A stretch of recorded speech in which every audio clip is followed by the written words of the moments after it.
Tales from the Jails with John G. Sutton. I'm going to talk today a little bit about ultra-violence in prisons and inmates that have taken on the system and lost, because I never saw one that won, actually. Well, not until the Strangeways riot. And then they ended up getting an extended lot of time in more jail, didn't they? Anyway, I'll tell you a story about Strangeways. I was in Strangeways working as a hospital officer, and we had a particularly hyperactive, crazy guy, and he'd been in the padded cells, but we'd taken him out of the padded cells and put him in a single cell. But he didn't like that, and he wanted to get out. So the noise started about 8 o'clock in the morning, really. Banging and smashing on his door. He'd split his bed up and decided he was going to break out of the cell. I mean, these cells are not easy to get out of. Don't forget, the doors are solid oak and clad in iron. Big iron panels in them. But this guy started bashing on the door with his bed, banging at it, kicking it, all sorts of nonsense, terrible noise. And he wouldn't listen to any sense either, he'd just say to him, listen, it's not going to help, just calm down and we'll see what's the problem is. No reply. Bash, boom, crash, that kind of reply, Anyway, it got to be about 3 o'clock in the afternoon, and he made a hole through the door. It takes some doing, I tell you. But he did it. He must have been high as a kite. I don't know what he'd been on. But he managed to smash a hole in the door. And as time went on, the hole got bigger and bigger until it got to the point where he could get his arm through. He couldn't unlock the door, of course, because the keys are... It's not like one of them doors where you can just put your arm through and turn the latch. They all got a dead... proper lock, And so he managed to get his arm through, and by this time we thought, we're going to have to do something about this. It's really getting out of hand. So we spoke to the duty doctor, and he said, draw him up a syringe of chlorpromazine, and that'll quieten him down. So the three of us went in. By this time, of course, he'd virtually exhausted himself because he'd been bashing and charging at this door all day. So I got the syringe, I had the syringe, yeah. Two of the other lads snatched him, opened the door, snatched him, put him on the floor, and I injected him in his backside with the chlorpromazine. Then we held him down for about 2 or 3 minutes till it had its effect, and left him to it. He couldn't get through the door, and he was out for a couple of days after that. We, of course, removed all his clothes because you can't have people even a suicidal kind of thing, Stripped the cell out and just left him in there. But that was a determined effort to destroy the system. The Strangeways rioters were the people that really made the big difference. I believe they did, because before that there was no sanitation in the cells in Strangeways. Now, these cells had been built in the Victorian era in 1868, actually, for one man. And there we were in the 1970s, 1980s, got 3 men in a cell designed for one. Over 100 years ago. What kind of a carry-on is that? Anyway, I think the riot was all about the conditions and the brutality of the staff, because the staff were, to a certain extent, intimidating the inmates. The National Front used to wear a badge on the lapels, like a furled Union Jack flag, which was the symbol of the National Front. And today you would be arrested for it. The language that some of the staff used to the inmates, come here, you black, all that nonsense. That's just absolute nonsense. All it doesn't say anything about the particular inmate, but it says a great deal about the individual staff who would stoop to shouting abuse at people.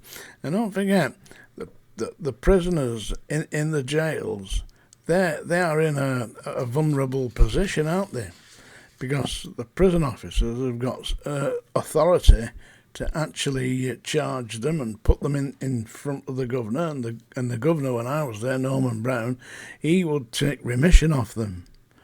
You know, if you put an inmate up in front of him and told Norman Brown that this inmate had been shouting abuse and swearing at you or trying to assault you, 2 weeks remission, 7 days non-associated labour. That meant you were going down the block, and of course waiting for you down the block was the school bully, the black dog, the Chinese money box, all these characters. Just Piggy was there as well. They were just waiting to snatch you and let you know who was in charge, and it wasn't you. Yeah. Anyway, violence in prison. Yeah, one inmate tried to fight back down the block. I went down, and as I went through into the thing, I was a nursing officer at the time. As I went in to the block, there was this guy on the floor naked, and the staff were running, taking turns at running up and kicking him. Whoa! I thought, they're going to kick this man to death. You know, so I ran up, grabbed hold of the man by the top of his hair on the top of his head, and literally dragged him along the landing and put him into an empty cell and locked the door. And the staff were absolutely, it's like bloodlust, you know. You think you're doing down here something, you bastard. I got out of there pretty quick. I was going to be the substitute for that poor bastard they'd been kicking. And he got boot polish embedded into his skin because it had bounced off the prison officer's boots as they kicked him. And it impregnated his skin. I went and got the senior medical officer to check him out because his teeth were smashed in. All side of his face, cut, lumps missing out of him. Senior medical officer came with me and examined the man. He said, I don't know what you see, Mr. Sutton. There's nothing wrong with this man whatsoever. He's perfectly healthy. This poor bastard was half dead, lying on the floor. Chief officer couldn't see it. Oh, I can't see anything, Mr. Sutton. Stop wasting my time. Strangeways, they were all in it, yeah. And if you weren't in it, then you were going to get it. Yeah, I eventually did get it. The Scrubs was very similar to that. Inmates fighting. We had a big inmate one Christmas, kicked off. Took about 4 or 5 of us to get him down and put him into the cell. But as we put him into the cell, he's still fighting. He was a big Irishman. I don't know, he was like a bit like a builder's labourer, you know. Huge, great fellow with massive hands. Well, big fellow, about 6'2", 6'3", a very strong, powerful man, pushing the staff out the way. You know, just woof, I think went flying back. So we grabbed him and got him into a cell, ripped all his clothes off, and I held him down. Took some doing, by the way. And the senior officer in charge of this operation shouted, right, hold him down and let him go and run for the door. So I let him go and I ran for the, but as I got within about 2 yards of the door, this bloke was up and at me. And he's running straight at me. And he obviously was attempting to headbutt me. So I just saw this coming, dodged to one side and struck the nut on him. Yeah, he went flying backwards, poof, boom, and hit the back wall. It lifted him completely off his feet. I tell you, when you connect like that with your head, it's a big white light goes off. It didn't concuss me or anything like that. Senior officer said to me, he said, I've been in this job over 20 years. He said, I've never seen anything like that. Yeah, ultra violence in the prisons. Anyway, I'm going to read you a poem now. So, Larry, if you work in your magic, you'll be able to stop this. That's a song dinger, but it ain't a song, because I'm going to read you one of my poems here from my book. It's called Flowers and Collected Poems. This is it was popular when I read it last time, I believe. I've read it before. It's called Flat Pack. It's about purchasing flat pack furniture from places like IKEA, you know. It looks great when you go in there, but when you actually buy it, and it comes in a cardboard box, flat, and you get it home, what are you going to do with it? Well, this is what happened, and to a certain extent, this is almost a true story. I have slightly embellished it. Flat Pack by John G. Sutton. I'll read it in a Lancashire twang, yeah? I'm sure Larry won't mind, because he's from Yorkshire. They talk a bit like that in Yorkshire, they knows. No, seriously, it's a great place. My grandfather was born in Yorkshire in a place called Earby. Right, I'm going to read you Flat Pack. Wife wanted some new stuff in bedroom, a wardrobe with drawers to complete. She dragged me screaming to warehouse and bought what she said was just right. In showroom, it looked proper gradely, all piled with polish on top. She said it was just what she wanted, so who am I to say stop? The salesman was really quite helpful, though he gave me a look I thought queer. Then me missus, she pulled out me chequebook, said we'll take it, no messing, sign here.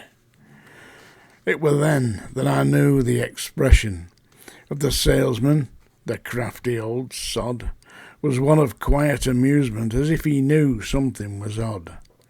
Your goods are all sealed in a flat pack, he said with a glint in his eye. It was then that my heart began sinking. Poor bugger to fix it was I.